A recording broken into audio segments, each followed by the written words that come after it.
Hi, Shannon Waller here, and welcome to Inside Strategic Coach with Dan Sullivan. Dan, you said something this morning when we were planning to record, which is your attention, your property. And this is really timely with some of the debates that are going on in the news. So what do you mean by your attention, your property? I'm curious.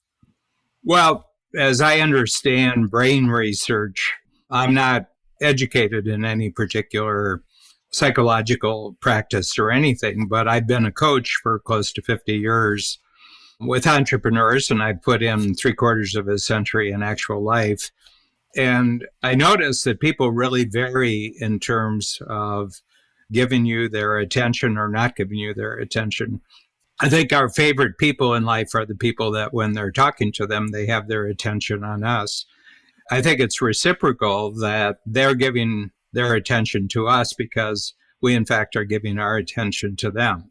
So my feeling is that the greatest relationships are the relationships where the person on each side is giving the other person their full attention while they're with them. And I think that that has a very transformative impact on people when they get the full attention of another person.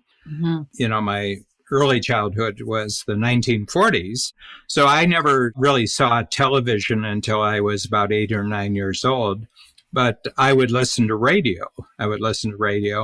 I lived out in farm country, and we had a weekly newspaper, and I would read the weekly newspaper, you know, when I learned how to read. But up until about 6, nature was kind of the thing that had my attention on because we lived on a farm, and I pretty well had the run of the farm as long as I stayed inside the fence line and I didn't cross the street. I was fine. So I got used to having my attention on things that other people weren't creating. And what I got into the habit of doing was creating my own story, my own entertainment, my own learning. So I think that when I hit school, which my mother said was important for me because I learned how to read. And I did, and took to it well. You know, I've been a lifetime reader. But then when the other attempts by other people to catch my attention, radio was a bit, but radio, you know, wasn't a visual experience. But when television started, it didn't have the impact on me that, you know, I subsequently heard from other children how they would become fixated on television. I had my programs that I was interested in, you know, and fast forward, you know, from the 1950s with television. Movies always interested me because they were a special occasion and you traveled someplace and went to a movie. I found the movie experience really a lot more interesting oftentimes than the movie itself. Theaters, I'm really fascinated with the whole concept of theaters, live theaters, movie theaters. But I'm kind of more interested in just the experience of people, you know, being theater people. And I was myself for a part of my life. But then when the internet came along and social media came along, I really noticed the inability of a large number of people to focus their attention. It was almost like they were being pulled away. Somebody was switching their channels all the time. They weren't switching their channels. Other forces, other people were actually in control of their channels, and they would switch, you know, very quickly. And I just began to notice fewer and fewer people had the ability that when you were talking to them, just to have their attention on you for the full extent of a conversation or when you're worth it. But not only that, but their attention got more powerful. They got more and more and more interested. And I just noticed that the people that I've been with longest are the people who give me the most attention when I'm talking to them, and I give them the most attention when I'm talking to them. And people who within the first minute or so show me that they can't pay attention, I know I can't establish a relationship with that person. I can't collaborate with them. I can't create with them. Okay.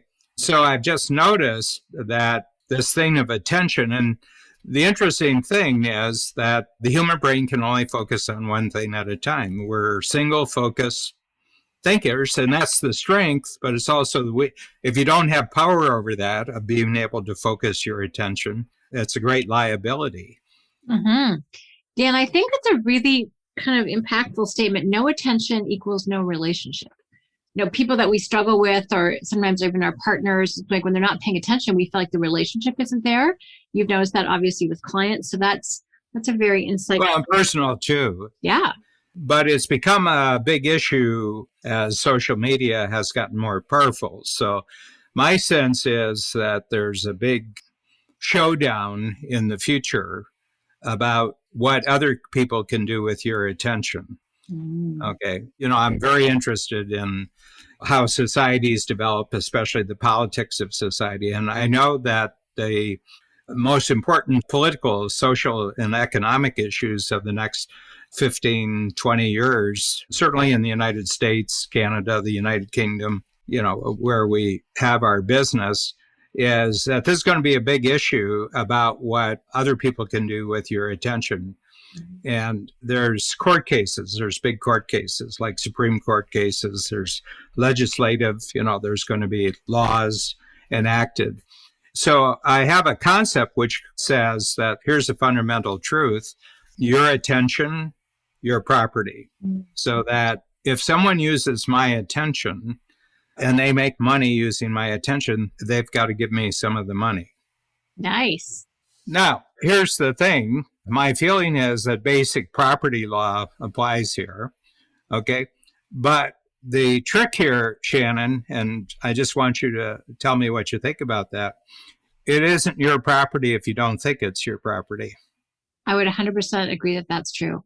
If I don't see it as valuable, if I don't see it as something that is intentionally given, I'm not going to protect it, and I'm going to give it away freely, and I'm not placing value on it. So I would never dream of charging for it. Yeah. So my sense is that this is already happening. In other words, you've worked with me for 30 years in July, I think. Very good. July. 30 years in July. And you've probably noticed some ways that if you want to get Dan's attention, you have to do certain things to get Dan's attention, or he won't give you his attention. Can you tell me what you've noticed? 2 or 3 things that you've noticed? Well, what's coming to mind is the impact filter and the impact filter and the impact filter. Let me just describe this process. So you have, it's not quite a rule, but if you want Dan's attention, well, you also don't do meetings. So if you want to have a conversation about something that's important to you, put it in the form of an impact filter, which is available in our knowledge products and there's different downloads. The Extraordinary Impact Filter is the book. And it needs to come to you in that idea, which is the purpose, the importance, the ideal outcome, the best and worst result, best if you do win, worst if you don't take action or if it goes poorly, and then the success criteria. And what's kind of fascinating, Dan, about when I brought them to you is that the conversation, like I can't even call it a meeting, it's too short. You're like, I read it over and I've gotten 2 responses from you. Yes, or you've given me back another impact filter with another perspective. It's so easy. It is so straightforward. And I have your complete attention on that particular issue. And it's a great conversation, but it's just so incredibly efficient. And then, of course, we have these conversations where we have each other's full attention, which is really fun. Mm-hmm. And I think that's part of why we're so successful. I don't know what else to say other than the impact filter, really, because that's my number one way of connecting with you in terms of a new idea. Yeah. And it also has to do with my scheduling of who gets to be on my schedule and who doesn't get to be in my schedule. It has to do with what I would say intermediaries I have between me and the outside world. Mm-hmm. So, for example, nobody really has my cell phone number. Okay. No. First of all, I'm not on social media. I'm not on Facebook. I'm not on Twitter. From the world's perspective, I am, because I have people who post Facebook messages for me and Twitter, and I suspect others that I don't know Instagram about. Yep. But this is agreed upon what the message is. So my sense is that because it is my property, my attention, I want my attention to be more and more valuable, and that is only give my attention to people who give me their attention. Mm-hmm. That makes my property more valuable because there's kind of magic. It's always creative. When you get 2 people who give each other's attention, they always create something new. Mm-hmm. So as we go forward, I don't think it'll ever be law, that the Facebooks of the world or that. They'll actually have to pay people for their attention, but they will have to give people the right to either tune in or tune out. I think that's already happening, and I can see it with companies like Apple, that Apple is really sending a message that basically our business is to stay out of yours. Yeah. Stay out of your business. And basically, we're not going to do anything with your information, okay, unless you give us permission to do so. So it's an interesting thing that I'm noticing here, and it's a new human issue. And freedom of property is one of the fundamental basis for individual freedom, period. And I think freedom of attention is one of those. And to me, this is such a fascinating topic, Dan, because we are in such a multimedia world, and kids now grow up with this, kids with, well, sometimes fake, but often real cell phones in their hands, so digital natives, people who grew up with this, actually have learned a little bit more so than some of us who came to it later, how to protect their attention. Now, do I say they have it all figured out? No, but this probably is going to be one of the key issues for human development, people's ability to focus on their goals, people's ability to have connected relationships, is how much they really look at their attention as being their property and to allocate it appropriately towards their goals and their future and what's important to them and their values and their relationships. Because a lot of people, I think, are, I read about them anyway, are just so diffused. Their attention is everywhere, and the reality is kind of out there in digital world rather than actually the person whose rear end is in the seat. Yeah. So it's kind of fascinating. And I think it's probably unprecedented in human development, human history. If you go back far enough in history, and that, it's been known that human attention interfaces with every single area of human activity, that the people who seem to have great attention spans on certain very, very important things turn out to be great achievers. Einstein is credited with the law of relativity, the concept of relativity. It's a theory of relativity, really. And he said, well, I'm not the first person to think about relativity. He says a lot of people were thinking about relativity. He said, I'm just the first person to think about relativity and not think about anything else for 10 years. I love that. He said, when you focus on something for 10 years, you develop all sorts of interesting theories, theories about relativity. And I just notice that when I look at people who are achievers and seem to have created fundamentally new things that are valuable to other people, they have great attention spans. This is really interesting, Dan, because we work with at Coach a lot of people who, by the psychological profession, would be considered to have ADD, including the two of us. Yeah, both of us. Yeah, both of us do. And you have a way of helping people really lock in on what they're passionate about and thinking about, being fascinated, motivated. So can you just talk about that for a moment? Because this is how people can start to put some of those boundaries or really focus in on what's important to them to pay attention to. The most recent book that you and I did together, which is called Innovation Over Envy. Okay. And my feeling is that starting off in life, your attention is going to focus on one area of your life, or it's going to focus on another area of your life. And the most area is that you're kind of unique. You're kind of unique, and there's no end to it. That you have kind of unique experiences, and your life is different from other people's lives, and you can discover all sorts of interesting things, and you can develop your mind. That's one area of having your attention on. Or you can be comparing yourself continually with other people, how they've got a better deal than you do. Well, and this happens before you can actually consciously think. It's about 7 years old that children can actually, every once in a while, get a sense that they can actually know that they're thinking about something and actually think their thoughts. Well, that's a profound skill. That's a breakthrough skill, is thinking about your thinking. And my sense is that it happens more when you accept your life as unique and you're constantly learning from your experiences, transforming your experiences. And then you're noticing how by doing what you want to do, you can also be useful to other people. You know, you can kind of get into cooperation with them and you can create together. There's teamwork possible. Or you can take the other path. All your attention is every little difference where it seems that somebody else has been given more than you, they're more privileged, they have greater advantages and everything like that. And my sense is that how it gets started off in the first 6 or 7 years, it goes on for life. So it's one thing when you're surrounded with 20 people. It's another thing where technologically you're surrounded by 8 billion people. Yeah.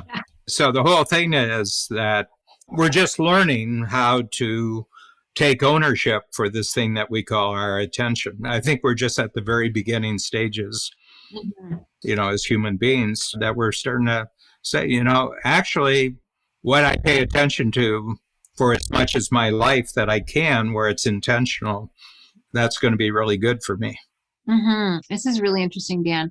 I love bringing in the innovation over envy because, you know, whether or not you're focused on your own uniqueness and your own experience, that's also how you're going to relate to social media. So a lot of people go into what we call the gap.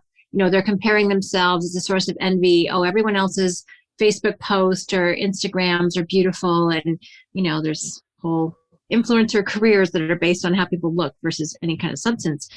But it depends on your initial mindset, how you interpret the social media and how much attention you give to it, which is kind of interesting. So really locking into what you find, you know, you do this with entrepreneurs all the time. You help people figure out what they find fascinating and motivating. And then it's super easy to pay attention to those things. And people who in other circumstances are very distractible are not distractible at all because they're focusing on uniquely what they are find increasingly interesting and worth pursuing. I love the coaching that you give to people. And again, people who look very distractible aren't anymore once they lock on to that. Yeah. Yeah.